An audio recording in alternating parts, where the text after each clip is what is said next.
Hi everyone, welcome to our video on making inferences. So before we get started, let's make sure you have your notebook set up correctly. You have your video visa ready to go on the left to help you reflect on what you learned after you take your notes. And you have your note taker ready on the right to write everything down that I show you on the screen. Make sure you're following along and using the video to write your notes, and remember to pause to give you enough time to write each section down.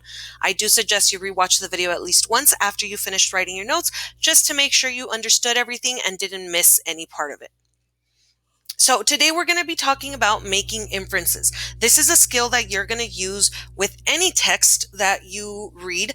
And this isn't a skill that is new to you, okay? Most of us are very familiar with making inferences. We make inferences even when we're not reading. This is something that you do in real life all the time, right? When you come upon a situation, something that you see that is new, you usually use the clues around you to try to figure out what's going on. And that's basically the same thing you do in a text.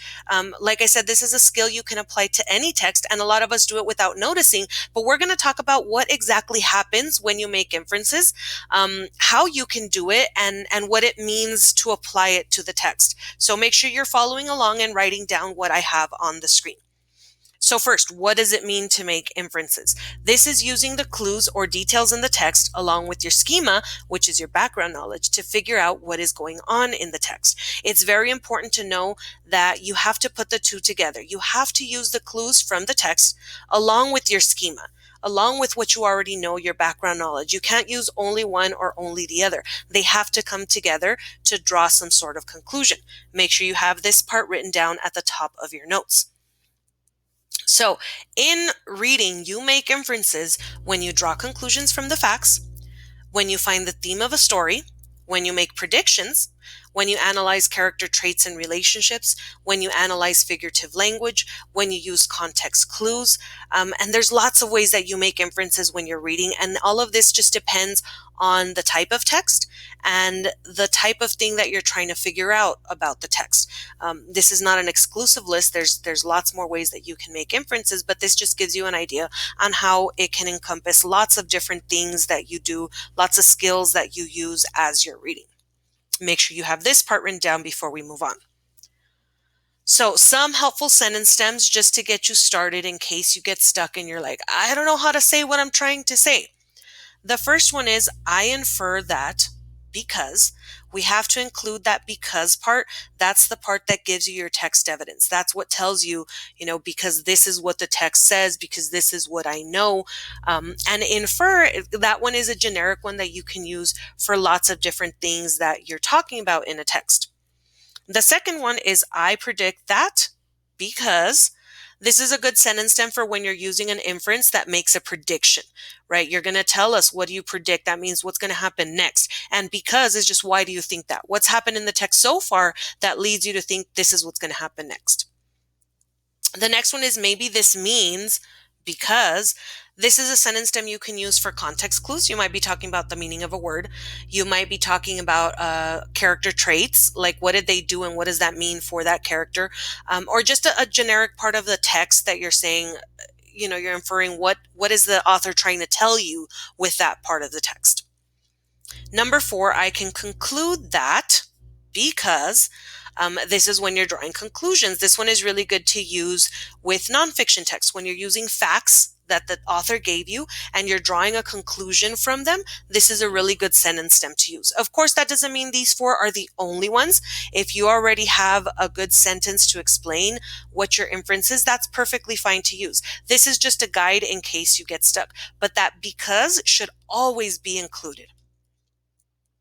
So basically what this means is that an inference is a new idea that's not directly stated in the text. That's important to know. An inference is not something that the text already told you, because then it's not an inference. It's just you looking at the text.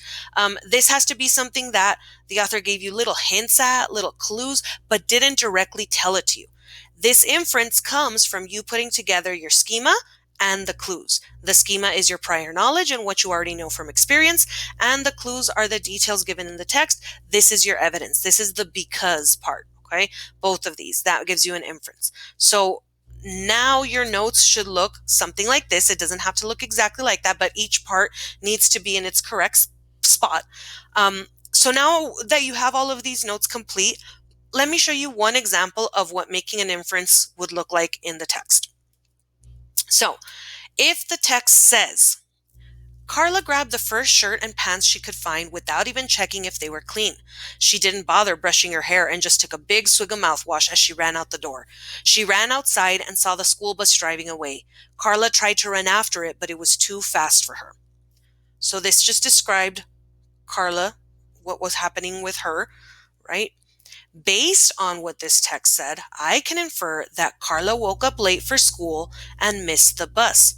The text didn't say that she woke up late for school. It did say that she couldn't catch the bus, but it never said she woke up late for school. So how do I know that? Well, I can infer this because the text says she was doing everything in a hurry and the bus ended up leaving without her.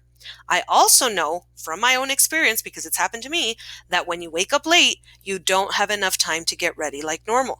And from the text, it was describing that she wasn't getting ready like normal, right? She didn't check if her clothes were clean. She didn't brush her hair. She didn't even brush her teeth. She just took some mouthwash and ran.